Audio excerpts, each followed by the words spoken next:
Assalamualaikum warahmatullahi wabarakatuh. Selamat pagi anak-anak. Hari ini kita masih mempelajari mengenai ciri-ciri bangun ruang. Ciri-ciri bangun ruang yang akan kita pelajari adalah bangun ruang kerucut, tabung, dan bola. Pertama, kita akan mempelajari bangun ruang kerucut.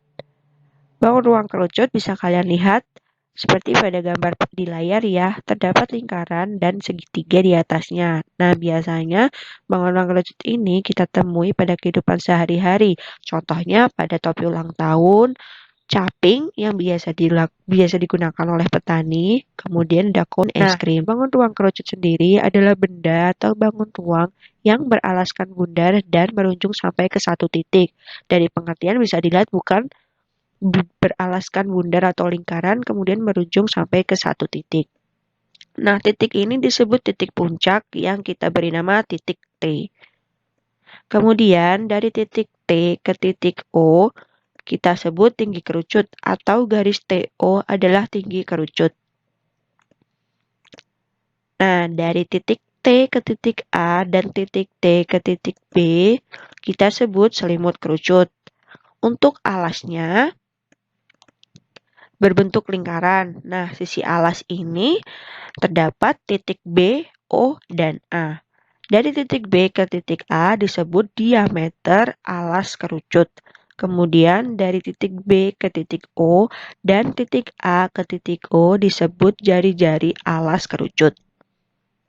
Dari unsur-unsur bangun ruang, kita simpulkan ciri-cirinya. Yang pertama, memiliki satu rusuk lengkung di alasnya. Kemudian memiliki satu titik puncak, memiliki sisi alas yang berbentuk lingkaran, dan memiliki sisi lengkung yang disebut selimut kerucut. Selanjutnya adalah tabung. Nah, dari bangun ruang tabung ini biasanya kita temui di kehidupan sehari-hari, contohnya pada kaleng biskuit, pada kaleng susu, kaleng soda, ataupun kaleng cat. Bisa kalian amati terdapat persamaan yaitu berbentuk bundar di alas dan tutupnya. Bangun ruang tabung ini adalah benda atau bangun ruang yang memiliki alas dan tutup berupa lingkaran yang sama dan sejajar, serta memiliki selimut yang mengelilingi kedua lingkaran tersebut. Nah, unsur bangun ruang tabung yang akan kita bahas pertama adalah tutup tabung. Kemudian ada rusuk, ya disebut rusuk lengkung. Kemudian ada selimut tabung, ada alas tabung, dan ada rusuk lengkung lagi. Kemudian ada tinggi tabung. Dari titik K ke titik L disebut diameter tutup tabung.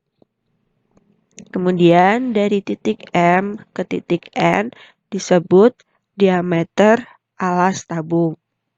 Nah, dari kedua garis ini kita bisa menemukan tinggi tabung. Tinggi tabung itu pada garis P alas dan garis P tutup.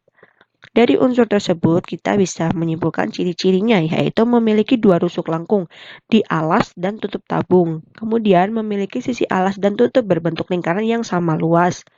Memiliki satu titik puncak, memiliki satu lengkung yang disebut selimut kerucut. Kemudian tidak memiliki titik sudut, yaitu bangun ruang bola. Bangun ruang bola seperti yang kalian dengar dari namanya tentu saja berbentuk lingkaran dan berbentuk bola ya. Nah, biasanya kita temui pada kehidupan sehari-hari ada di semangka. Cocok bukan? Dan cocok gambarnya? Ya, betul. Kemudian ada bola kaki, ada bola basket, kelereng yang biasa kalian mainkan, kemudian ada globe dan ada jeruk. Jika kalian perhatikan bentuknya sama bukan? Ya, ini disebut bangun ruang bola. Nah, adalah bangun ruang 3 dimensi yang dibentuk oleh tak hingga lingkaran jari-jari sama panjang dan berpusat pada satu titik yang sama. Nah, bagian-bagiannya disebut garis pelukis yang titik-titik, kemudian ada titik pusat yang disebut titik O, kemudian ada sisi atau kulit bola. Nah, ciri-ciri bangun ruang bola adalah hanya memiliki satu sisi, memiliki satu titik pusat, tidak memiliki rusuk, dan yang paling tidak memiliki titik sudut. Nah, dari garis P ke garis Q biasa kita sebut diameter bola. Kemudian dari garis PO atau QO itu disebut jari-jari bola. Dulu ya pembelajaran hari ini mengenai ciri-ciri bangun ruang kerucut, tabung, dan bola. Selamat belajar. Wassalamualaikum warahmatullahi wabarakatuh.